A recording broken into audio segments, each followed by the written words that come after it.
तो चला है न्यूज एक्सप्रेस का। ज्ञानवापी मस्जिद मामले में आज तीसरे दिन फिर होगी सुनवाई। हिंदू पक्ष रखेगा अपनी दलीलें।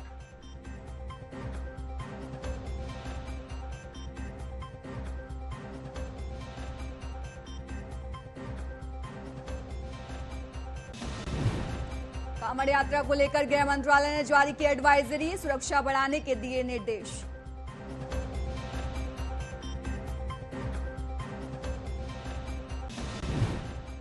पटना के एसएसपी मानवजीत सिंह ढिल्लों ने आरएसएस की पीएफआई से की तुलना। बयान के बाद भड़की बीजेपी। पटना एसएसपी को मिला नोटिस, 48 घंटे में देना होगा जवाब।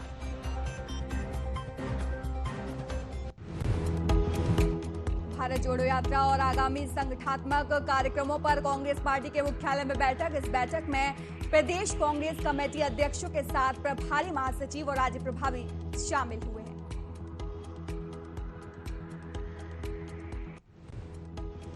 मानसून को लेकर लोकसभा सचिवालय में असंसदीय शब्दों का करार जारी। सर्कुलर आने पर कांग्रेस महासचिव प्रियंका गांधी ने केंद्र पर बोला हमला। प्रियंका ने कहा, संसद में देश के अन्नदाताओं के लिए आंदोलनजीवी शब्द किसने प्रयोग किया।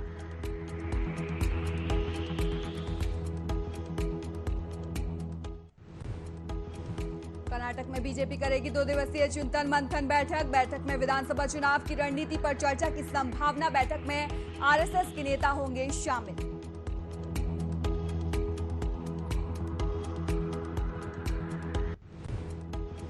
एकनाथ शिंदे सरकार ने महाराष्ट्र के लोगों को दी राहत। पेट्रोल 5 रुपए और डीजल 3 रुपए हुआ सस्ता।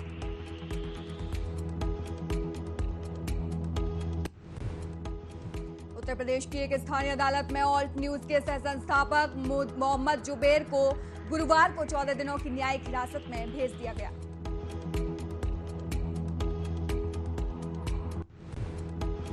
गोरखपुर में बीजेपी सांसद रवि किशन पर अपने घर में के मजदूरों की मजदूरी नहीं देने का लगा आरोप। कहा, नहीं दे रहे मजदूरी।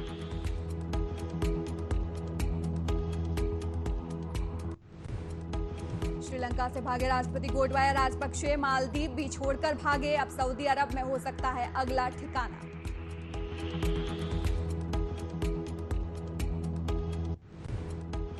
सत्येंद्र जैन की पत्नी पूनम जैन हेल्थ कारण से ईडी के सामने नहीं होंगी पेश। मनी लॉन्ड्रिंग से जुड़े मामले में होनी है पूछताछ।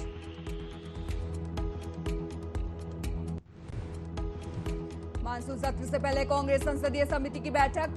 करीब 1 घंटे तक चली बैठक में केंद्र को विभिन्न मुद्दों पर घेरने की बनाई गई रणनीति।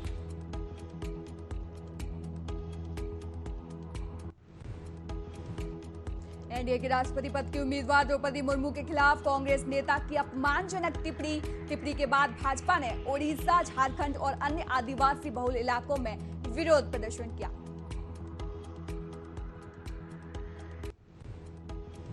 बिहार पुलिस ने पटना के फुलवशरीफ में छापेमारी कर देश विरोधी साजिश का किया भंडाफोड़।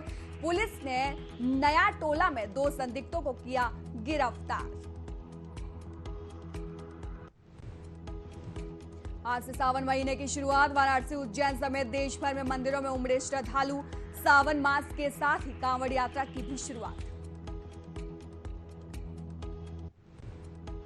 डिसलेक्सिया से ग्रस्त छात्रों के लिए यूजीसी ने बनाई नई गाइडलाइन। डिसलेक्सिया के छात्रों को दिया जाएगा बराबरी का मौका। गुजरात के मुख्यमंत्री भूपेंद्र पटेल ने भारी बारिश के कारण बाढ़ की स्थिति से निपटने के लिए राज्य में नगर पालिकाओं के लिए 17.10 करोड़ रुपए की वित्तीय सहायता की घोषणा। गुजरात के मध्य और दक्षिण गुजरात में भारी बाढ़ और बारिश के कारण 50,000 हेक्टेयर फसल बर्बाद। राहत बचाव का काम जारी। नमामि गंगे परियोजना के लिए 25 करोड़ रुपए की 3 परियोजनाओं को राष्ट्रीय स्वच्छ गंगा मिशन जल शक्ति मंत्रालय की 43वीं कार्यकारी समिति की बैठक में मंजूरी। दिल्ली पुलिस जहांगीरपुरी हिंसा मामले में जल्द दाखिल करेगी चार्जशीट, फिर होगी आगे की कार्रवाई। भारत में पिछले 24 घंटों में कोरोना के 20,139 नए मामले। भारत में 24 घंटे में कोविड के 20,139 नए मामले मिले। केरल में सामने आया मंकी पॉक्स का मामला। केरल की स्वास्थ्य मंत्री वीना जॉर्ज ने कहा कि राज्य में मंकी पॉक्स का एक संदिग्ध मामला सैंपल की जांच के लिए एनआईवी पुणे प्रयोगशाला भेजा गया।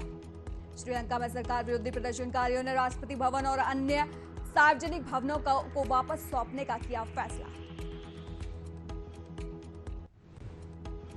वेस्ट इंडीज दौरे को लेकर भारतीय क्रिकेट टीम का ऐलान। विराट कोहली और जसप्रीत बुमराह को आराम दिया गया।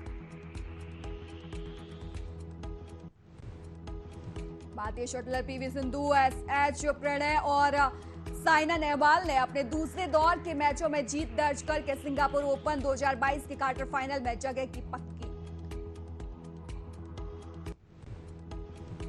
कोरिया के चांगवन में अंतर्राष्ट्रीय निशानेबाजी खेल के 5वें दिन स्वर्ण और 3 रजत पदक को भारत ने किया हासिल।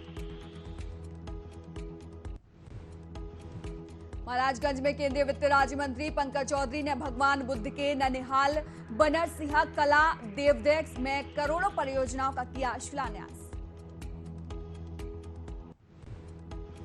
लखनऊ में पालतू पीटबुल ने ली मां की जान। छत पर टहलाने के दौरान पीटबुल ने किया हमला।